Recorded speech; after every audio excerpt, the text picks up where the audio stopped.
Hi everyone, this is Ashish Dhyani and welcome to InfoSec Train. So today we are going to discuss about a very well-known attack which is with the name insecure deserialization. So when we are talking about insecure deserialization, we should first know what is serialization and what is deserialization. So when we talk about serialization, it is the process of converting complex data structures like objects and their field into a format that can be sent and received as a sequential stream of bytes, right? So by doing the serialization, we can write complex data into the interprocess memory or a file or a database. We can send complex data over a network between different components of the application or in the API calls. So that is serialization. Now, deserialization is what? It is the process of restoring the byte stream to a fully functional replica of the original object in the exact state li- like it was before serialization. So the website's logic then can interact with this deserialized object and then it will process the data. So when we are talking about insecure deserialization, it is the vulnerability. When user controllable data is deserialized by a website, and it enables an attacker to manipulate serialized objects in order to pass harmful data into the application code. And you can also replace a serialized object with an object that is of entirely different class, right? Objects of any class that is available to the website will be deserialized and instantiated, uh, regardless of which class it was expected, right? So for with insecure deserialization, I can send some data which is a malware and it will be serialized and then it will be able to bypass the firewalls as well, right? Then I can do DOS attack using insecure deserialization. So I'll be sending lots and lots of packet and then they will be serialized. And then when they will be deserialized, so all the resources of the target server will be busy in combining all those packets and there will be no resources left with to the server. So that's how you can perform the DOS attack as well. So now we'll see that how we can perform this attack in the real world.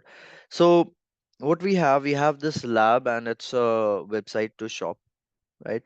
Now when we are doing this, so we have got the credentials for the lab, right? So I will log into the lab.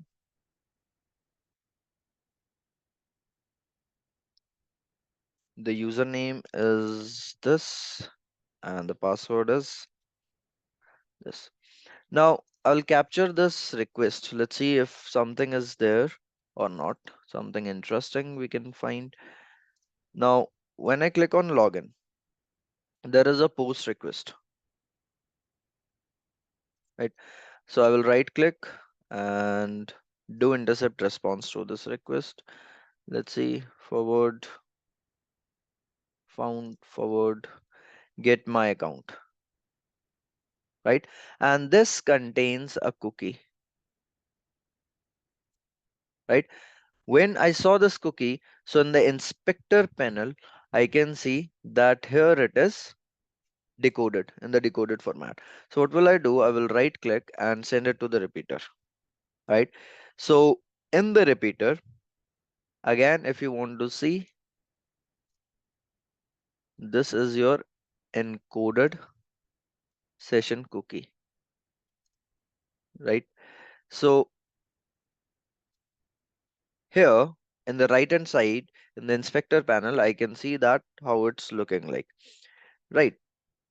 Now in this, the admin shows admin B0. That means it is showing that admin boolean value is false, right? So in burp repeater, what I will do in this, I will make it 1 and apply the changes, right? So the changes will automatically be applied to your encoding as well, right? And then if I send this request, right, and I scroll down, I can see there is admin panel and admin panel has slash admin as the path, right? So I will just use slash admin here. The path will change, and I'm there inside admin because it is showing 200. Okay, so that means it is successful. I'll go here and I'll scroll more down, and then we have to delete a user's account, let's say. So this is my user's account, right? And it is showing that how to delete it. So I copied it and pasted it.